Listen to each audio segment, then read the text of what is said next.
Black Ops 7 is officially revealed. Today we're going over everything zombies, including a breakdown of the gameplay, and a ton of information that you might have missed. And believe me, there's so much to talk about. Now luckily they did give us a minor blog post just kind of going over all of the different bullet points that they had, but we're going to skip all the way down to what you came here for, and that is zombies. Round-based zombies returns with all new vehicle gameplay that takes place across a massive set of new locations. Continuing the Dark Ether story, the Black Ops 6 crew collides with an alternate version of the original heroes. In a never-before-seen incarnation, these legends return to face a new kind of nightmare, though in the Dark Ether, nothing is ever what it seems. Fight for survival. Survival maps will return for the first time since Black Ops 2, focused entirely on outlasting the undead. Dead Ops Arcade 4 blasts into Black Ops 7 with a wild new mode, deadly weapons, and new arenas in over-the-top chaos. Whether you're solo or with a squad, Dead Ops Arcade 4 is absolute mayhem. Now, there's a lot to talk about. We've got some cool screenshots that doesn't look like much. I'm going to assume, though, with what information we have, this looks like we're just outside the spawn room / reckoning facility. We'll get to it. We've got our Primus Ultimus. I think we're calling them Tempest crew. Personally, I was going to say Novus because they're new, but Tempest is like time, so that makes a lot more sense. But here you see we have Richtofen, Dempsey, Nikolai, and Takeo. In Treyarch's legendary round-based zombies mode, the nightmare begins where reality ends. Following these shocking revelations, at the end of Black Ops 6, the crew now appears to be trapped in the Dark Ether. That was something that wasn't apparent to me just watching the cutscene multiple times. Yes, the Sentinel artifact trapped the crew in the Dark Ether. To me, it just looked like the spawn room of Reckoning, but yes, that is indeed the Dark Ether. This imprisonment in a Bermuda Triangle-like hellscape where the fog never lifts, the shadows breathe, and the dead don't rest, has given Treyarch Zombies developers freedom to explore across time and space. That is exciting to me. Again, we'll get to it. Black Ops 7 Zombies ventures into bold and uncharted territory where the team's creativity can absolutely run wild. Again, lots of good stuff there. This isn't just survival, it's a descent into madness. That's a pretty cool tagline. Here's the shot that everybody saw before the reveal event. We have our Tempest crew. We also see a little gobblegum machine. We'll be breaking down this image. It appears to be on a farm location similar to Tranzit with some interesting guns. With Weaver, Maya, Carver, and Gray damned to exist in this new nightmarish purgatory, their world is rocked still further. Mind-bending realities collide as they come face to face with an alternate incarnation of the original Zombies crew. From the darkness, familiar faces appear once more, with no idea who the others are or how they got there. While new alliances may or may not be formed, these legends return alongside the crew from Black Ops 6 to face a new kind of nightmare. Though in the Dark Ether, nothing is ever what it seems. First of all, though, there's a terrifying new world to explore. Trapped in the Dark Ether. Look at this. This is so cool. We see a gobblegum machine, and I want to point out this little, to me, it looks like a perk machine, but it looks like it could just be a light. I don't know. Looking at it now, it kind of just looks like a lamp, but I've got my zombie dissection glasses on here. Explore a vast and foreboding landscape and visit a series of eerie and forgotten locations, offering a multitude of threats, secrets, and storylines with horrors and around almost every corner. Face down the undead hordes, unearth secrets, and dig in the shadows of a forgotten world for discoveries sometimes best left undisturbed. Again, this is a great look at that sort of map location. We have some tall buildings in the background, little power switch thing there. Really interesting. We've got a truck here that's going to be upgradable. Takeo's got a sword on his back, which I think is really interesting, especially with the Black Ops 6 melee systems. I think that could be really cool. As you travel through this haunted hellscape, the roads between locations can be dangerous and unforgiving. Fortunately, there's a fifth member of the crew to rely on for all your transportation needs. Players with previous experience using transportation in the travel should be pleased to learn Black Ops 7's launch map will allow access to a well-weathered, fully drivable wonder vehicle to forge a path into the unknown. So we're going to be able to upgrade this. And according to the YouTubers who got invited out there, you're going to be able to put on like Abomination heads or perhaps Margra heads since we're in the Dark Ether. You could put like a gun on the top that shoots like DG2 shots. And then there's something on the back that we see later. So really interesting, very similar to the Bloodburner bike in Modern Warfare Zombies, giving more elements to the world that puts a spin on it, like that zombie spin on it. It's so cool. But again, it is just a Jeep, so I wonder how involved with the gameplay it's going to be. It just more sounds like a fun little gimmick of the map, which is great. Map-specific things, I think, wonderful, wonderful. And then we have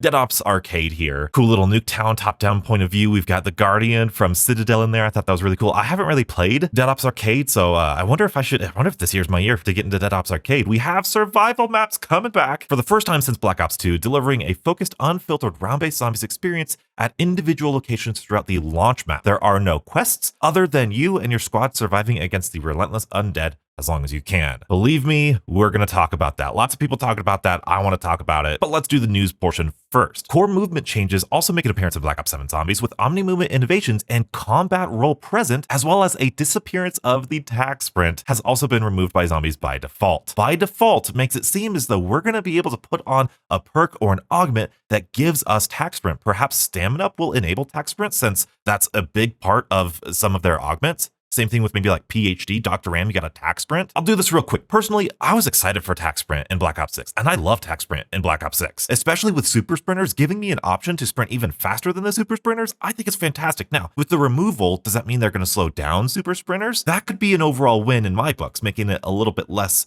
oppressive there at the high rounds for training strategies. Anyway, really interesting stuff to talk about. Dead Ops Arcade 4 is coming back. Full reveal only weeks away, beautiful people. I am going on my honeymoon in just a couple weeks. I feel so sad because I really want to cover all of this. Hopefully it lines up perfectly. I'm gone away for 10 days, so I'm pre-recording stuff like a madman right now. I hope I make it, but if I'm not at the reveal, I'm so sorry. But now we get to talk about bigger changes coming to the global systems of Black Ops 7, and believe me, this is related to zombies. Starting with what might be one of my favorite changes ever: weapon build codes and sharing. I know you're thinking, notice this is so lame, but as a content creator, the amount of times where people ask me my build of a weapon, hey, what are you running? What attachments are you running? If we could get a single code, I could put it in the video, I could put it in the description or the comments and pin it. People could share, hey, I actually run this build in a comment section instead of listing out the 78 different attachments that they have on the gunsmith. This is so good. Additionally, in my damage spreadsheet to end all spreadsheets, I could make literal codes for the exact weapon build that I tested the damage on. And then we could have like community favorite zombie builds for the best weapons for all these different situations. Oh, this is a huge win. It's a small thing. It's not going to like revolutionize anything, but it's one of those things where it's like, this is going to be big and it's going to make our lives a whole lot easier. And classic prestige updates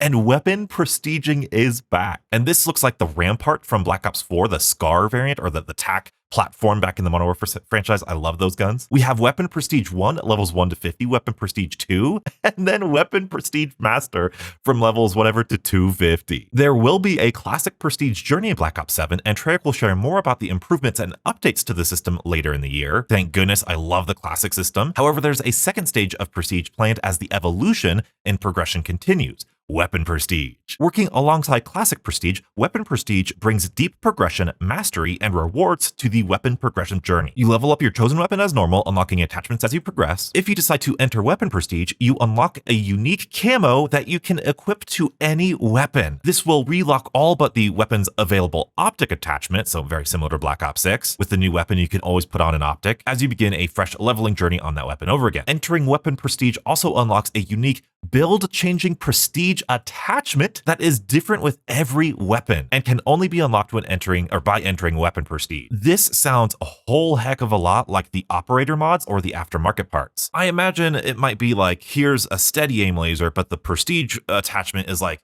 a really good steady aim laser type of thing. But again, really cool stuff to test out, especially in zombies. Reaching maximum weapon level again will give players the choice to continue the journey by entering Weapon Prestige 2, which unlocks another unique camo and a weapon-specific weapon charm. That is going to be so great. I love this. Sounds so good. Complete 2 weapon prestiges and you'll automatically graduate into Weapon Prestige Master with 250 levels to climb through and a chase-worthy unique camo at the end of the journey. Camo grinding.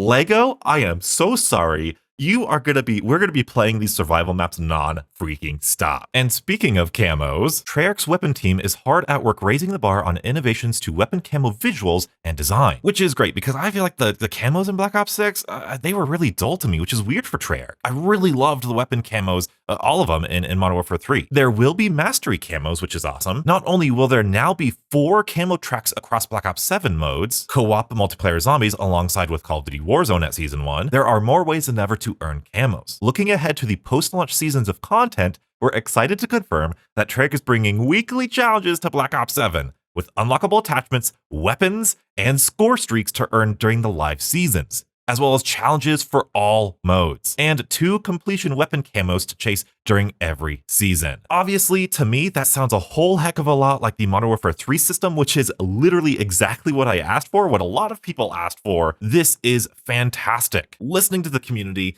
giving us what we want. I love it. Now, talking about carry forward here, I imagine they're going to reveal a lot more when multiplayer and zombies get officially marketed and revealed. So carry forward, if you don't know, it's just what in Black Ops 6 will you be able to use in Black Ops 7. So let's talk about this because this can be confusing. Black Ops 7 will feature the ability to utilize a wide variety of content from Black Ops 6. This mostly begins a few weeks after launch at the start of Season 1. Same thing happened with Modern Warfare 3. They let everybody use the Modern Warfare 3 weapons, and then they integrated the Modern Warfare 2 weapons. Prior to more in-depth comms on the subject, here's what to expect. Okay, great. Black Ops 6 XP tokens and gobblegums will carry forward at the launch of Black Ops 7. Launch of Black Ops 7, tokens, XP tokens, and gobblegums will be there. Black Ops 6 weapons, operators, and operator skins will carry forward at the start of Season 1, with some exceptions. Equipment and score streak skins for content unavailable in Black Ops 7 will not carry forward. So if there's something in Black Ops 6 that's not in Black Ops 7, obviously that's not carrying forward. Equipment and score streak skins for content updated for Black Ops 7. For example, a score streak that performs similarly but has a different look and feel in Black Ops 7 compared to Black Ops 6 will not carry forward. So for example, if there, I don't even know the kill streaks in Black Ops 6, I'm so bad. Like the AGR, if there's an AGR in Black Ops 6, but then the DAWG dog in Black Ops 7, because they might be similar roles but a little bit different, those are 2 different score streaks, therefore that skin is not carrying forward, if that makes sense. Black Ops 6 weapon camos will not be transferable to Black Ops 7 weapons, but still usable on Black Ops 6 weapons. Warzone integration will also begin at Season 1. My goodness, Trick, that's a lot to integrate at Season 1. Best wishes for you, I hope it goes well. All current content, including operators, weapons, and weapon blueprints from Modern Warfare 2, Modern Warfare 3, and Black Ops 6 will carry forward with some caveats and exceptions. Weapons will continue to be tuned for Warzone. Warzone players should expect a rank reset at Season 1 with your progression synchronized to Black Ops 7's progression systems. I wonder how Warzone players feel about that. That to me feels really confusing, but I'm sure it's fine. Now, with the Black Ops 6 weapons carrying forward to zombies, again, that means that my DPS spreadsheet is going to get a whole lot bigger. Instead of a separate one for Black Ops 7, we're just going to add on to the one we got for Black Ops 6 and make it even bigger and better. They did confirm, mark your calendars, circle your calendars for the worldwide multiplayer reveal at Call of Duty Next on Tuesday, September 30th. We'll have live multiplayer and zombies gameplay with your favorite creators from around the world. After Call of Duty Next concludes, you'll be able to play Black Ops 7 yourself when the beta starts on all platforms on October 2nd. 2 important dates, September 30th, October 2nd. And here's a better picture of that. Early access, if you pre-order, you're going to be able to play October 2nd to October 5th. And then the open beta is going to be from October 5th to October 8th. And it seems as though they're only going to do like 6 days of beta instead of their normal 2 weekends of testing, which is interesting. Now, this is something that as a multiplayer guy, I was like really excited about. Overclocked Gear. I know this is multiplayer, but I think this might relate to zombies, or at least it could relate to zombies. In Black Ops 7, your loadout is alive with possibility. For the first time, score streaks, field upgrades,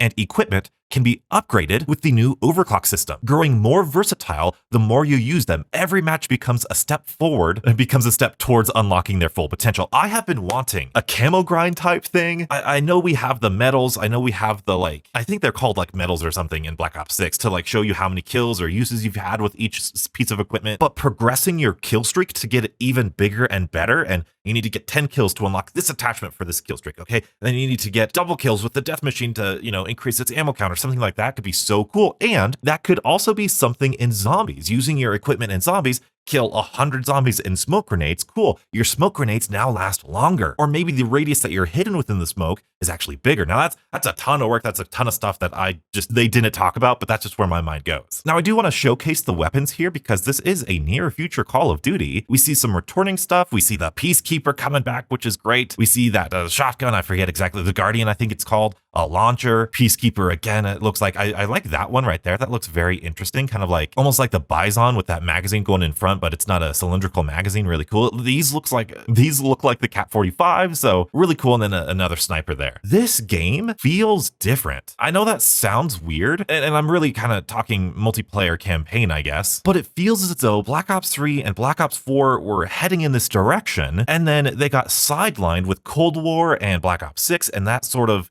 deviated away from where they were going with Black Ops 3 and Black Ops 4. And so when I'm looking at all of these things, especially the weapons and the maps and just the overall vibe of this game, it does feel a little bit more in line with what Treyarch was doing back in 2015 to 2020. I'm still not sold on the back-to-back games because at the end of a game's life cycle, everyone's really fatigued. So to hype up a similar game or a sequel to that game, I feel like excitement is always going to be low. It was low for Modern Warfare 3. It feels kind of low-ish for Black Ops 7, but this is strange because this actually does, at least in terms of theming and setting, feel very different than what we got with Black Ops 6. And I say that because I think the same goes for zombies. The fact that the crew now appears to be trapped in the dark ether, they say it has given Treyarch's Zombies developers the freedom to explore across time and space, something that we might not have necessarily been able to do in the Cold War universe because, that's supposedly tied to the campaign, so they're restricted in that sort of sense. But because we're in the dark ether, either just in this map or in the entire game, whatever, I think it's just the map, but it might be the entire game. It'd be cool if it was the entire game. Black Ops 7 ventures into bold and uncharted territory where the team's creativity can run wild. That is something that's really important to me. What makes a zombie map good, bad, we can all have our different opinions, but I think the zombie maps are at their best when the developer's vision is fully realized, whatever that vision is. Zetsubou no Shima is a fully realized vision. The developers poured hours and hours and hours of ideas into that map. That map, you may like it, you may not like it, but that map itself does exactly what it sets out to do, and it's a good map because of that, in my opinion. And hearing there's going to be more creativity is just a good sign. I do want to speak briefly on survival maps because a lot of people are excited about this, and a lot of other people are saying that this is lazy content, this is just drip feed content, which drives me up a wall because back in 2021, after Cold War, during Modern Warfare Zombies just a year ago, everybody was begging on their knees, begging, just cut out a section of the Warzone map and make it round-based. Oh my goodness, in Cold War, just give us Nocturne Toten as a survival map. We have been begging for survival maps for so long, and they're finally giving it to us. We have grief. We have survival maps. We have an ending where you could choose your own ending. It's alternate endings, alternate boss fights. If you were to say all of these things to a zombie fan after Black Ops 4 or during Cold War, they would lose their minds about the content that we've been getting. All of that being said, I am worried about survival maps. I have always had the opinion that I would rather have a Liberty Falls or Tomb type map over a survival map. These survival maps don't have any side quests. They don't have any story implications, at least I don't think. There's not a lot of meat to what makes a zombie map, to me, a zombie map. It's taking the content of the game and then removing content and saying, hey, this less amount of content is actually more content. And it's like, that's not exactly what I wanted, but okay. But again, that's just me. So many other people feel differently. A lot of other people are excited, and that's perfectly fine. The one thing that I will say though, I believe it was Pizza who said that there will be 2 maps at launch. And this is where you've got to be really careful about our verbiage and what you take away from people, especially the word of mouth. He said that there are going to be 2 maps at launch. This one really big zombie map experience, this Tranzit-like experience. And then he also said that Farm would be a survival map. Now to me, in my categorization of these maps, that's actually only 1 map with a survival map. The reason I bring this up is because there have been leaks saying that Black Ops 7 is going to have 6 zombie maps. But the issue is, do these survival maps count as the maps that the leaks were talking about? If that's the case, that is a cause for concern for me. Just like how in multiplayer, when they advertise, like we have 20 multiplayer maps, but like 10 of them are 2v2 or 3v3, and then only 10 of them are 6v6. That sort of differentiation is important. And if there are 6 zombie maps in Black Ops 7, but only 3 of them are big and 3 of them are survival maps, I feel like that's a marginally different conversation than if we had 6 big fully fledged Terminus Citadel-esque zombie maps with bonus survival maps. That would be my ideal. These survival maps would remove the maps like Liberty Falls and Terminus completely from the DLC cycle, and then let the maps be crazy big, crazy good like Terminus, Citadel, Shattered Veil, Reckoning, Complex, and then for the people who like to just jump in a map and casually grind stuff, whatever, then you have your survival maps throughout the year. So in reality, we actually have like 10 or 12, total maps, including survival maps. But again, it's all up in the air. We will know more information in the future. Please, please, please base your information on facts and evidence and literally what Treyarch say and what the developers say. If you listen to somebody else's opinion, you're going to get disappointed. Now, speaking of word of mouth, I want to parrot some things that I heard in other videos today, just in case you missed it. This brand new map is going to have 8 canon characters. So like right now we have Gray, Weaver, Carver, and Maya, instead of getting rid of those, they are also introducing Tempest, those new OG characters, to the lineup that we can play as. And they will each have different communications and comms and dialogue with each other. So I think Pizza said, Richtofen and Maya are going to have unique dialogue versus another couple of people. And if I had to have some hope, I would hope they give way more dialogue and way more story elements to the dialogue. Base these maps around these characters instead of just giving these characters more quips. Less quips, more dialogue, more story. That's what I want to see. For this big map, they were shown like 6 locations, farm, diner, Pizza said that there was the power station, and there were different roads that led to all of these things. So it is very much like a transit style map, but he said on those roads exist outside of the rules of round base. So I imagine if we're outside of one of these set areas, we're going to get like the Sam Trial zombies with purple eyes glowing, maybe not exactly purple eyes, but you know what I mean, just some filler zombies to put pressure on us so we can't stay on those roads forever. I believe he said that while you're out there, you're going to feel the pressure of being out there on those roads,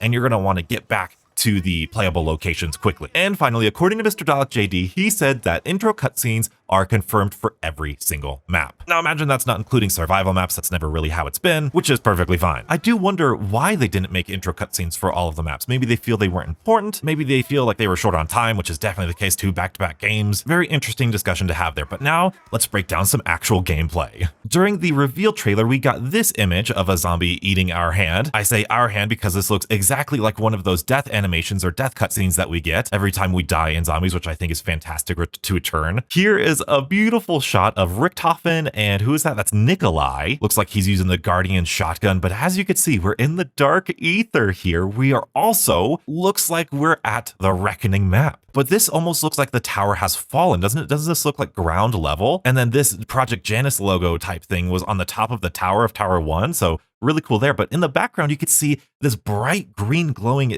thing. I have no idea what this could be. It doesn't look like a perk machine. It doesn't look like the new version of Mule Kick. It looks like it might be some sort of maybe launcher that launches you up into the air, because they did say there'd be different transport systems here. You can see more of the dark ether jellyfish type thing environment. It looks really cool. Moving forward, we have the Wonder Vehicle. You could see it actually destroy something. I'm gonna say that's not a zombie. It almost looks like a mine, almost like the meatballs from Shadows of Evil, right? That kind of looks interesting. As we move forward to the left here, it looks like there's some red lava type stuff. Maybe that's closing down one of the roads. Definitely looks like that's going to injure you. We have Richtofen shooting a gun from the outside of the Jeep, so you can, like you can in the regular vehicle mechanics in multiplayer Warzone, get out of the vehicle and shoot your gun. We have a power arrow in here. We have some dark ether stuff. I almost thought that was a box location, but that just looks like dark ether flare for me. We've got these jets on the back. Lots of people saying that might be a pack-a-punch, which would be pretty cool. Could be a pack-a-punch. It could be like a trap where you like burn zombies behind you. Either way, that looks pretty cool. We're clearly going to the town area. This is the town area. And you can see a gobblegum machine in the back. And it also looks like there might be some sort of perk machine back there. I don't think it is, like I said earlier, but right here, this does look like a perk machine. That looks like Stamina Up, doesn't it? With the thing on the side. I think that's the Stamina Up location. Was that the Stamina Up location in Transit? That would be interesting. But as we move forward here, we have explosions, and then we get a little green rarity wall buy. So rarity's confirmed back with the Guardian shotgun. It looks like that's kind of what it makes, what I see from that image. Again, there's something right here that could just be the headlights and this weird effect going on, but that's what I gathered from that breakdown. We have Dead Ops Arcade with the Nuketown map, which is really cool. Like I said, Parasites, Vermin, the Guardian, really nice to see. Here's another shot. They're talking about the effects, the visual effects, and this is a shot of the brand new map. Have no idea where this is at, but you can see the fog is there. Really cool. You could still see, but it's very atmospheric. This looks phenomenal. And the zombies have unique skins and everything, so that's really good. And then you can see them bursting out of the shed doors here. But I wanted to highlight this because that, to me, if we zoom in, does that look like an ammo box to you, or am I making that up? It looks like there's like live rounds in there, but maybe they're making it a little bit more atmospheric for zombies. I don't know. I thought that was worth pointing out. We also have a blue gun here. It looks like the same gun that we saw before,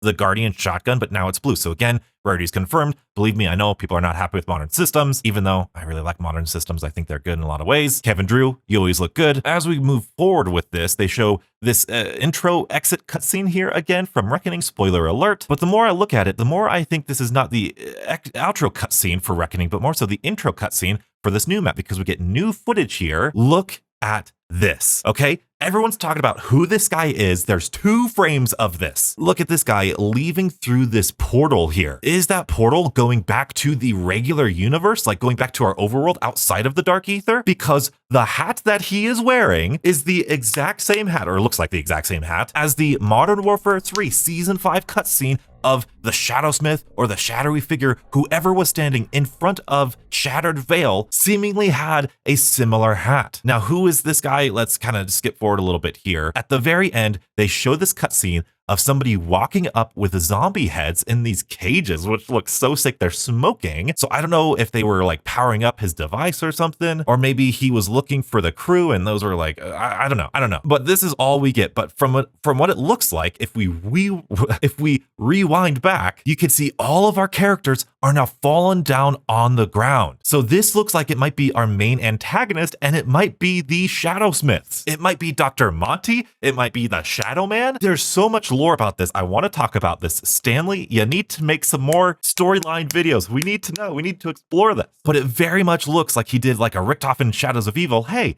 glad you're all back here. Thanks for opening up the multiverse for me in Reckoning. Boom, I'm going to go back and wreak havoc on the world now. We're going to break out of the Dark Ether and the Apothecons are going to return. I don't know, something crazy. Here we have what looks to be more of a continuation of the intro cutscene with Takio and his katana here. Looks so good. Cutting off zombie heads. Oh, that's great. He's showing off a new weapon right there. I have no idea. Futuristic Weapons. Yeah, I have no idea. And then Nikolai behind him. No, that's Weaver behind him. Oh, that's so cool. Overall, there's a lot of good stuff here about Black Ops 7, but there's also not a whole lot to talk about. It's very clear that they're saving all of the gameplay stuff for a couple weeks. And this is nothing new. This is what we've had in the past before. They tease it a little bit and then they reveal a little bit more over time. Over the next couple weeks, we'll get our fun little ARGs. We'll do some Easter eggs to open up the websites or whatever they have in store for us this year. And then Call of Duty Next will happen. Beta, hype, game, we know how it goes. I want to talk about this so much more. I think I'm just going to have to record another podcast. Now, if you want to see my full reaction to the end cutscene of Reckoning, be sure to check out my reaction to it live on stream as we completed it for the very first time. I've timestamped everything you want to see. Check it out right here. Subscribe for more Black Ops 7 coverage and stay beautiful.